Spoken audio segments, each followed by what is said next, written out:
Aleluia. Atos capítulo 9, versículo 36.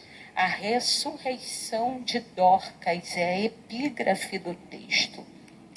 Havia em Jope uma discípula por nome Tabita, nome este que traduzido quer dizer Dorcas. Era ela notável pelas boas obras e esmolas que fazia.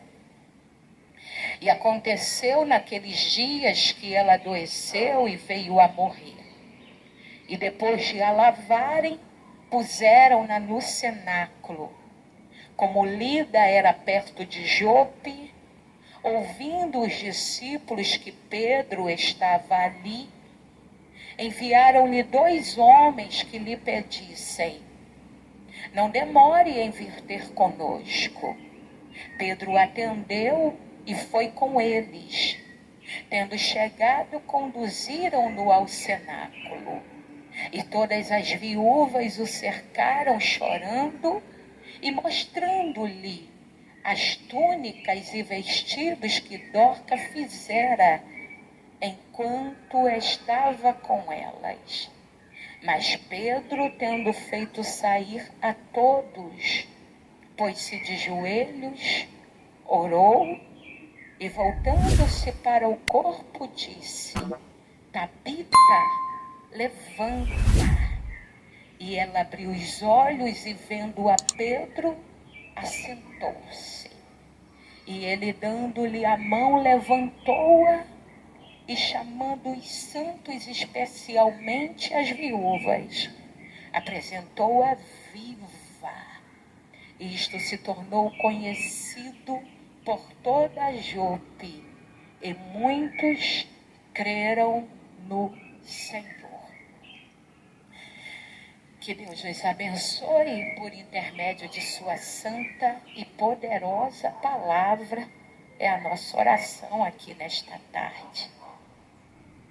Meninas, noiva santa do Cordeiro, nós fizemos menção da palavra de Deus que está no livro de Atos. Atos dos Apóstolos. O livro de Atos é uma ponte entre os evangelhos e as epístolas. O livro de Atos nos mostra o cenário do crescimento e da expansão da igreja. Os evangelhos falaram da obra de Cristo. O livro de Atos vem falar da continuidade da obra de Cristo por intermédio dos apóstolos, daqueles que andaram com Jesus, daqueles que foram discípulos e que depois do derramamento do Espírito serão apóstolos. O livro de Atos, ele foi escrito por Lucas. Lucas era médico, Lucas era cooperador de Paulo. Lucas, até o capítulo 15, do livro de Atos, ele está escrevendo do que ouviu. O Evangelho de Jesus Cristo segundo Lucas, Lucas escreve do que ouviu, ele investiga, ele pergunta, ele reúne informações e assim escreve. No livro de Atos, até o capítulo 15, ele está escrevendo do que ouviu. A partir do capítulo 16, ele está presente no desenvolver da história. Lucas era médico e acompanhava Paulo, era cooperador, ajudou Paulo em prisões. O livro de Atos, nós chamamos Atos dos Apóstolos, mas a princípio ele era chamado de Praxis. A palavra Praxis é o nome grego que era dado a toda a escrita que narrava a história de uma personalidade.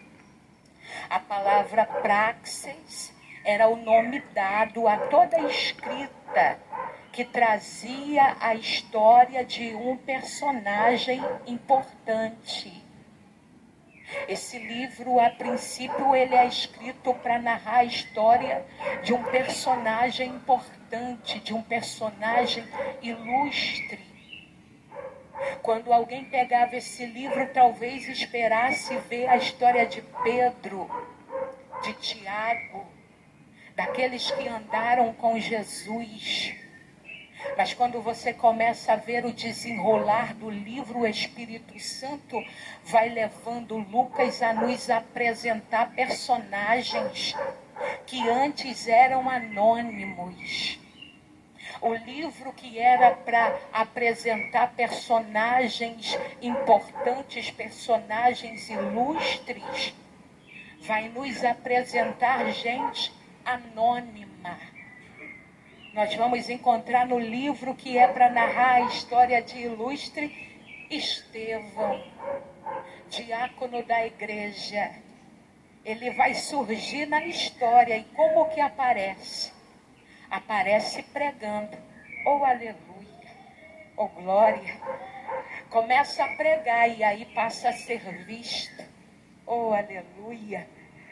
Nós vamos encontrar no livro que é para narrar a história de gente ilustre, conhecida e importante. Vai ser nos apresentado Priscila e Áquila.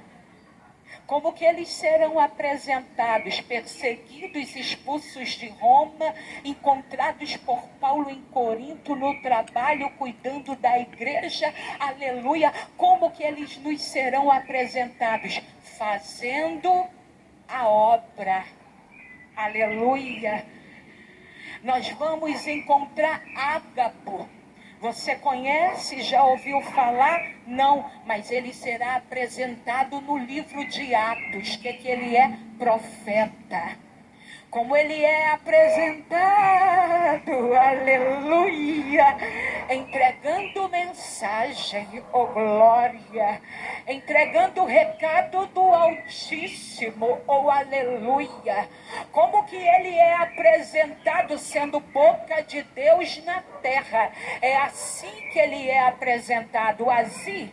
Porque o livro de Atos, que era para narrar a história de um personagem importante, vai apresentar tanta gente desconhecida. Porque no capítulo 2 desse livro acontece o derramar do Espírito Santo. Oh, aleluia! E quando o Espírito é derramado, não há espaço para fulano e para Beltrano.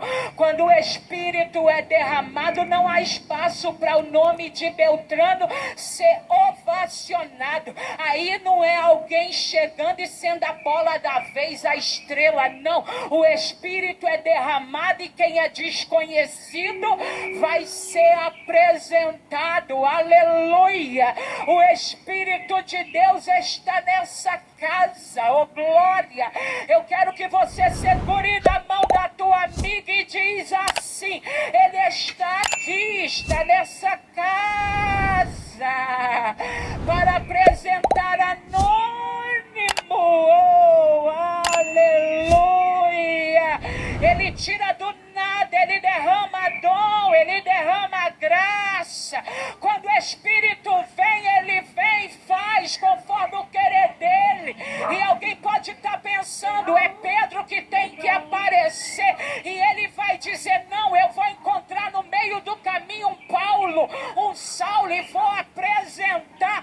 Quando o Espírito é derramado, ele manda na história. Quando o Espírito é derramado, ele dirige o trabalho. Quando o Espírito é derramado, ele está na direção. Quando o Espírito é derramado, ele dá oratória a quem não sabe falar. Ele ensina a pregar quem troca a palavra. O Espírito foi derramado e foi derramado para capacitar. Deus vai enviar, mas antes de enviar, ele diz, eu vou dar do meu Espírito. Ele quer te usar, mas antes de te usar, ele vai te encher do teu Espírito. E esse Espírito vai capacitar capacitar e esse Espírito vai adestrar. O Espírito foi derramado e quem não era vai passar a ser, e quem não tem vai passar a ter, e quem não pode vai poder. É no poder do braço, não, é pelo Espírito. É pelo Espírito. É pelo Espírito.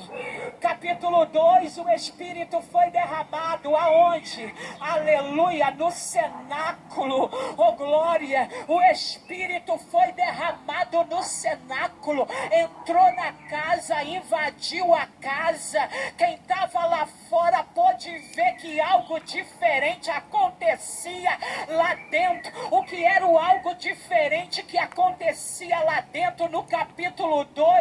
Depois de muito tempo de espera, era o cumprimento da promessa. Aí alguém vai olhar e não vai entender, tem uma língua diferenciada. Aí alguém vai levantar quem? O Pedro, e vai dizer: não é embriaguez, sendo as primeiras horas do dia, é o cumprimento da promessa. Você vai sair daqui tomada por um espírito profético, porque é chegado um tempo de cumprimento de promessa antiga. O que foi predito pela boca de Joel vai acontecer aqui hoje, e há de ser que depois derramarei do meu Espírito sobre toda a carne. Chegou o dia do cumprimento da promessa. Há de ser que depois da luta, há de ser que depois da prova, há de ser que depois da espera, o que é que eu vou fazer quando ela estiver dentro do cenáculo, esperando em mim, confiando em mim, acreditando em mim? Ai, Deus sabe da luta, mas Ele está vendo a tua perseverança, e Ele está dizendo: eu vou enviar um vento para sacudir a casa. Eu vou enviar um vento para sacudir a casa. Eu vou enviar um vento para sacudir a casa. Eu vou enviar um vento para sacudir a casa. Segura no braço dela. Segura, entrelaça no braço dela. Puxa ela para um lado e para o outro. Ele está enviando um vento, diz para ela, mas esse vento não derruba cenáculo. Esse vento é cumprimento. Esse vento. Ei, caramba! O Senhor